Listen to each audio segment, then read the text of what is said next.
नमस्कार. माझं नाव आहे डॉक्टर पुरू धवन आणि आज या व्हिडिओमध्ये आपण फॉस्फरस बद्दल बोलणार आहोत, की किडनी फेलियर असलेल्या रुग्णांमध्ये फॉस्फरस का वाढतो, कोणत्या कारणामुळे वाढतो, त्यावर उपाय काय आहेत आणि यामुळे कोणकोणत्या समस्या दिसून येतात.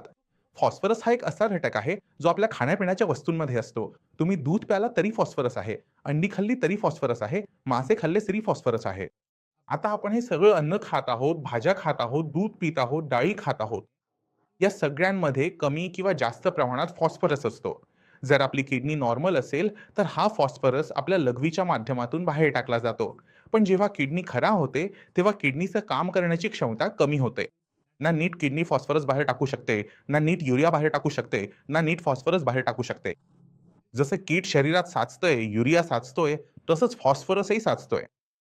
आता जेव्हा फॉस्फरस तुमच्या रक्तात जास्त प्रमाणात साचायला लागतो, तेव्हा त्यामुळे गुंतागुंत निर्माण होतात. आता कोणत्या गुंतागुंती येऊ शकतात ते आपण समजून घेण्याचा प्रयत्न करू. तो फॉस्फरस जो असतो, केमिस्ट्रीचे लोक जाणतात की फॉस्फरस थोडा मऊ असतो, कॅल्शियम हार्ड असतो, पण फॉस्फरस कॅल्शियमला बदलू शकतो. म्हणून आपल्या हाडांमध्ये जे कॅल्शियम असतं ते जर निघून गेलं आणि त्या जागी फॉस्फरस आला तर काय होईल? आपल्या हाडं मऊ होतील आणि हे शरीरात विशेषतः हाडांमध्ये दिसून येतं. आता आपण आपली हाडं कमकुवत होऊ द्यायची नाहीत. कारण आपलं चालणं, फिरणं, उठणं, बसणं ह्या सगळ्या गोष्टी हाडांवरच अवलंबून आहेत. त्यामुळे हाडं मजबूत ठेवण्यासाठी या फॉस्फरसवर नियंत्रण ठेवावं लागतं. दुसरी सर्वात मोठी अडचण जी किडनीच्या रुग्णांमध्ये फॉस्फरसमुळे दिसून येते, ती म्हणजे हृदयाशी संबंधित समस्या. जर तुमचा फॉस्फरस तुमच्या रक्तपुरवठ्यात कुठेही साचत असेल, म्हणजेच आर्टरीमध्ये साचत असेल, तर तो त्या ठिकाणचा मार्ग ब्लॉक करेल आणि त्यामुळे हार्ट अटॅक होण्याची शक्यता वाढेल. म्हणून जर एखाद्या किडनी फेल झालेल्या रुग्णामध्ये फॉस्फरसची मात्रा जास्त होत असेल, तर हे मोठे परिणाम दिसू शकतात. सर्वात पहिलं लक्षण म्हणजे कंबरदुखी, हाडांमध्ये, पायाच्या हाडांमध्ये, संपूर्ण शरीरात, खांद्यांमध्ये वेदना होतात. म्हणून या फॉस्फरसला नियंत्रणात ठेवण्यासाठी आपल्याला फार मेहनत करावी लागत नाही. फॉस्फरस बाइंडर प्रकारच्या औषधं येतात, जे आपण जेवणासोबत घेतो. आता जेवणातला जो फॉस्फरस आहे तो रक्तात जाऊ शकत नाही. तो त्या औषधाला चिकटतो आणि आपण तो मला वाटे बाहेर टाकतो. त्यामुळे तो आपल्या शरीरात जात नाही. त्यामुळे फॉस्फरसमुळे होणारे नुकसान टाळता येऊ शकते. दुसरा उपाय असा असतो, की जर पेशंटच्या शरीरात कुठेही वेदना होत असतील, तर आपण तिथे कॅल्शियम देतो आणि त्यासोबत व्हिटॅमिन डी देखील देतो. कॅल्शियम आणि व्हिटॅमिन डी दिल्याने असं होतं, की फॉस्फरस कॅल्शियमला फारसा रिप्लेस करू शकत नाही. कारण व्हिटॅमिन डी देखील त्यासोबत जातं आणि व्हिटॅमिन डी कॅल्शियमला सातत्याने हाडांवर साठवतं. त्यामुळे आपली हाडं मजबूत राहतात, कमकुवत होत नाहीत. हे 2 उपाय आहेत, ज्याच्या मदतीने आपण आपल्या शरीरातील फॉस्फरसची मात्रा आणि फॉस्फरसमुळे होणाऱ्या गुंतागुंतींना नियंत्रित करू शकतो. म्हणून फॉस्फरसबद्दल घाबरण्याचं काही कारण नाही. रिपोर्टमध्ये फॉस्फरस वाढलेला दिसला तरी तो खूप सहजपणे मॅनेज करता येतो. खाण्यापिण्यासाठी त्याला बंद करण्याची गरज नाही. कारण किडनी फेल झालेल्या रुग्णाचं खाणं-पिणं आधीच बरंच बदललेलं असतं. जर आपण प्रत्येक गोष्ट ज्यात फॉस्फरस आहे ती काढून टाकली, तर पाण्याशिवाय काहीच उरणार नाही जे रुग्ण खाऊ शकतो. त्यामुळे फॉस्फरसच्या बाबतीत खाण्यापिण्यावर फार कडक निर्बंध घालू नयेत. कारण शरीरात जी ताकद आहे तीच ताकद किडनीकडे असते. जर तुमच्या शरीरात ताकद नसेल, तुम्ही कमकुवत असाल, तर तुमची किडनीही कमकुवत असेल आणि जर तुमची किडनी कमकुवत असेल, तर तुम्ही तिच्याकडून चांगल्या कामाची अपेक्षा करू शकत नाही. शरीरातून बाहेर टाकेल म्हणून आपल्याला आपल्या एकूण आरोग्याची काळजी घ्यावी लागते. कारण किडनीची समस्या एकदा सुरू झाली, की ती जवळ आयुष्यभर टिकते. जर आपण आपले शरीर कमकुवत केले, आपला मसल मास कमी होऊ लागतो, आपली चरबी कमी होऊ लागते, कारण आपण खाण्यापिण्यात खूप कडकपणा केला आहे, तर पेशंटच्या गुंतागुंती वाढू लागतात. रक्त तयार होणे थांबते, शरीरातील प्रोटीन कमी होते, प्रोटीन कमी झाल्याने सूज येऊ लागते आणि मग शरीरात पाणी साचू लागते. ते पाणी छातीत साचते, फुफ्फुसात साचते आणि पेशंटला श्वास घेण्यास त्रास होतो. पेशंटला जेव्हा डायलिसिससाठी नेतात, तेव्हा त्याच्या शरीरात इतकी ताकद नसते, की तो ते सहन करू शकेल. त्यामुळे खूप साऱ्या गुंतागुंती निर्माण होतात. जेव्हा आपण खाण्यावर खूप जास्त नियंत्रण ठेवतो. या छोट्या-छोट्या गोष्टींवर नियंत्रण ठेवण्यासाठी जसं फॉस्फरस आहे, प्रोटेक्शन आहे, तर खाण्यापिण्यातून फक्त त्या गोष्टी काढून टाकाव्या लागतात, ज्यात फॉस्फरसचं प्रमाण गरजेपेक्षा जास्त आहे आणि ज्या न खाल्ल्या तरी आपल्या शरीराला काहीही नुकसान होणार नाही. यासाठी आपल्याला डाएट समजून घ्यावी लागते, की किडनी फेल झालेल्या पेशंटसाठी डाएटमध्ये काय महत्त्वाचं आहे आणि त्याने कसं खावं. त्यामुळे मी या व्हिडिओमध्ये संपूर्ण डाएटचं प्रकरण शिकवू शकत नाही. पण मी प्रयत्न करेन, की तुम्हाला एक छोटंसं झलक दाखवू, की काय खावं आणि काय खाऊ नये. भाज्यांमध्ये, फळांमध्ये तर तुम्हाला खूप स्पष्ट कल्पना येईल. आपण कसे पुढे जाऊ शकतो? तर फॉस्फरसचं प्रमाण जास्त आपल्याला दुधाच्या पदार्थांमध्ये, नॉन-व्हेजमध्ये दिसून येतं. तर पहिलं काम काय करायचं? आपण नॉन-व्हेज आणि दूध खाण्यापासून वर्ज्य करू. आपण बनून जाऊ. शुद्ध शाकाहारी, वेगन आहोत. आजकाल वेगनचं कल्चर आहे. आपण वेगन आहोत. आपण दूध पीत नाही. आपण नॉन-व्हेज खात नाही. म्हणजे तुम्ही वेगन झालात, आजपासून तुमचं फॉस्फरस कुठून येईल? आपल्या फळं, भाज्या आणि धान्य मोठ्या प्रमाणात आहेत ना, तर तुम्ही काय लक्षात ठेवायचं आहे? कोणतीही पालेभाजी असो, त्यात फॉस्फरस असो किंवा नसो, पण पोटॅशियम नक्कीच असतं. त्यामुळे आपण ते नियंत्रणात ठेवणार का? मातीखाली वाढणाऱ्या ब्राउन भाज्यांमध्ये प्रोटीनचं प्रमाण नक्कीच जास्त असतं. म्हणून आपण त्या भाज्या पोटॅशियमसाठी थांबवू, फॉस्फरससाठी नाही, आपल्याला थांबावं लागेल. कारण फॉस्फरसपेक्षा हजारो पट अधिक धोकादायक आहे. तुमचं प्रोटीन ठीक आहे. मग आपण खाण्यापिण्यात काय बदल केला? आपण नॉन-व्हेज सोडलं, आपण दूध आणि गहू सोडलं, आपण अशा भाज्या ज्या जमिनीखाली वाढतात त्या बंद केल्या आणि हिरव्या पालेभाज्या घेतल्या. भाज्यांची चटणी आणि ग्रेव्ही बनवायची नाही, एवढंच लक्षात ठेवा.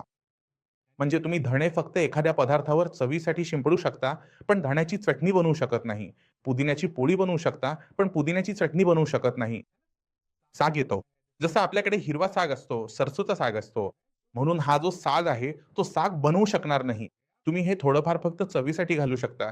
जसं की तुम्ही मातीचा साग गाजरासोबत बनवलात, थोडीशी पानं त्यात घातली, चव आली, खाल्लं. अशा प्रकारे हे करता येऊ शकतं. किंवा तुम्ही थोडंसं मिथिली आट्यात मळून घेतलं, त्याची पोळी बनवली, पोळी तयार झाली, चविष्ट लागतीये. हे छान आहे, काही अडचण नाही. पण त्याची चटणी किंवा ग्रेव्ही बनवू शकणार नाही. तर हे झालं. बाकीच्या भाज्या सगळ्या खाऊ शकता. लोकं म्हणतात बिया असतात, बियांनीच होतं. बियांच्या आत जे असतं तेच खरं म्हणतं. किडनी फेल करा आपली. म्हणून बिया असलेल्या भाज्याही खाता येतात.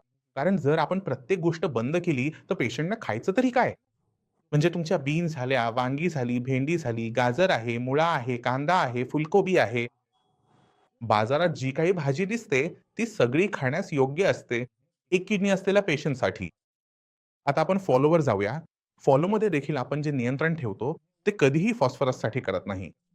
एक किडनी फेल्युअरमध्ये जर आपण फळं थांबवत असू, तर ती म्हणून थांबवत आहोत, कारण फळांमध्ये आपल्याला जास्त प्रमाणात सिट्रिक ॲसिड दिसून येतं. हे ॲसिड आहे ना, हे किडनी फेल्युअरसाठी खूप धोकादायक असतं. आता आपण हे कसं आहे ते समजून घेण्याचा प्रयत्न करू. जेव्हा तुमची किडनी खराब होण्यास सुरुवात झाली, तुमच्या शरीरात फॉस्फरस साचू लागला, युरिया साचू लागला, आणखी एक गोष्ट साचली. ती म्हणजे जर तुम्ही तुमचा नॉर्मल युरिन रिपोर्ट पाहिलात, त्यात पी-एच पाहिलात, तर युरिन ॲसिडिक असतो. जर किडनी खराब झाली नसेल, आता रक्तामध्ये सगळं साचू लागलं आहे.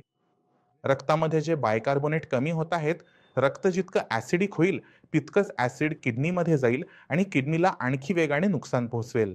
कारण ती आधीच कमजोर आहे.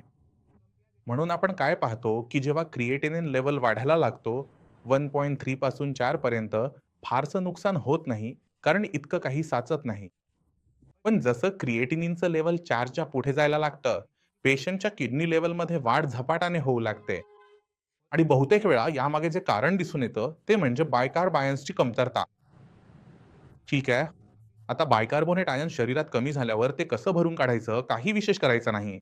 बेकिंग सोड्याच्या टॅबलेट्स मिळतात, त्या प्रत्येक किडनी फेल्युअरच्या रुग्णाला दिल्या जातात. डिफॉल्टने रुग्णाला आवडो किंवा न आवडो त्या द्याव्याच लागतात. खूपच कमी वेळा असं होतं, की एखाद्या रुग्णाला या टॅबलेट्स दिल्या जात नाहीत, पण तरीही तपासा. तुम्हाला त्याच्या औषधांमध्ये सोडा किंवा बायकार्बोनेटच्या टॅबलेट्स मिळतीलच. त्यामुळे तुम्ही तुमचं औषध बघा, त्यावर शोरबा, बायकार्ब लिहिलं आहे का ते तपासा. लिहिलं असेल तर काहींची 100, काहींची 1000 युनिट्स असतात. म्हणून जर ते 4च्या खाली असेल, तर तुम्ही 500च्या मात्रेत देऊ शकता आणि जर त्याच्या वर असेल, 3 दिवसात 3 वेळा अशा प्रकारे दिलं जातं. प्रत्येक डॉक्टरचं वेगळं-वेगळं असतं. माझं मत आहे, की आपण रुग्णाची चाचणी करत राहावी. रुग्णाला गरज आहे की नाही हे पाहावं. रुग्ण जर सतत चाचण्या करत राहतो, बायकोटायन्सची चाचणी करत राहतो, तर मग त्यानुसार औषध देणं सोपं होतं. पण जर तुम्ही चुकून आंबा खाल्लात, संत्र खाल्लात, द्राक्ष खाल्ली, तर काय होईल? म्हणजे जे ॲसिड शरीरात गेलं आहे, ते सोड्याच्या गोळीने न्यूट्रलाइज होईल. पण रक्तावर काही परिणाम होणार नाही आणि परिणामी तुमचं रक्त ॲसिडिक होईल आणि किडनीला झपाट्याने नुकसान पोहोचवेल. याच कारणामुळे जे फळे कच्च्या अवस्थेत आंबट असतात आणि पिकल्यावर गोड होतात, ती खाण्यास मनाई आहे. जसं की आंबा आहे, कच्च्या अवस्थेत आंबट असतो, पिकल्यावर गोड होतो, तो खायचा नाही. द्राक्ष आहे, कच्च्या अवस्थेत आंबट असतं, पिकल्यावर गोड होतं, तेही खायचं नाही. पण जी फळे कच्च्या अवस्थेत कडवट किंवा कडू लागतात आणि पिकल्यावर गोड होतात, ती खाऊ शकता. जसं की मी जांभूळ कच्चं खाल्लं, तर कसं लागतं? कडवट लागतं. शरीफा, सीताफळ, कस्टर्ड ॲपल कच्चं खाल्लं तर कसं लागतं? कडवट लागतं. पण पिकल्यावर गोड होतं. तुमचं जसं सफरचंद आहे. सफरचंद फारसं आंबट नसतं, म्हणून आपण सफरचंद देतो. पेरू आहे, केळं आहे, पिकल्यावर गोड होतं, खा. पपई आहे, कच्ची खाल्ली तर कडवट लागते, पण पिकल्यावर गोड होते. तर ही सगळी फळं जी कच्च्या अवस्थेत फिकी किंवा कडवट लागतात आणि पिकल्यावर गोड होतात, ती खाऊ शकता. कारण त्यात आम्लाचं प्रमाण कमी असतं. ठीक आहे? तर हे छोटंसं तुम्हाला फळांमध्ये लक्षात ठेवावं लागतं. जर तुम्ही हे फळांमध्ये लक्षात ठेवलत, तर किडनीची काळजी घेतली जाऊ शकते. फळांशी फारसं काही घेणं-देणं नाही. मुख्य गोष्ट आम्लाशी संबंधित आहे. म्हणूनच जेव्हा आपण खाणं-पिणं थांबवतो किंवा नियंत्रणात ठेवतो, तेव्हा अशा प्रकारे नियंत्रणात ठेवतो, की शरीराला ताकदही मिळावी आणि शरीरात कोणत्याही प्रकारची कमजोरी येऊ नये. पोटॅशियम, फॉस्फरस हे सगळं नियंत्रणात राहावं, ज्यामुळे आपण किडनी आणि युरिया सहज हाताळू शकू. त्यामुळे खूप काळजी घ्यावी लागते. एखादी छोटीशी चूकही मोठी ठरू शकते. पेशंटने चहा प्यायली तरीही त्रास होऊ शकतो. म्हणून तुम्ही तुमच्या शरीरात काय जातंय खाण्याच्या मार्गाने याकडे खूप लक्ष द्यावं लागतं. जर तुम्ही खाणं-पिणं नीट समजून घेतलत, तर केवळ फॉस्फरसच नाही, तर पोटॅशियमही नियंत्रणात ठेवू शकता आणि किडनी खराब होण्यापासून वाचवू शकता. जाण्यापूर्वी मी सांगू इच्छितो, की काही पेशंट्सना नक्की भेटा. कारण पेशंट्समध्ये खूप नकारात्मकता असते. "अरे, मी तर मरणार आहे, माझं डायलिसिस होणार आहे," असं वाटतं. असं नाही. तुम्ही समजूतदारपणा दाखवायला हवी. तुमचं शरीर समजून घ्या, तुमची किडनी समजून घ्या.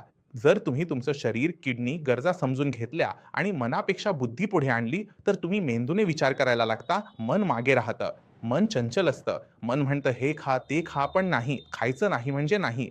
जर पेशंट काही महिने नीट पाळतो, तर त्याला सवय लागते. नंतर त्याला तक्रार राहत नाही, की मी हे का खाऊ शकत नाही, ते का खाऊ शकत नाही.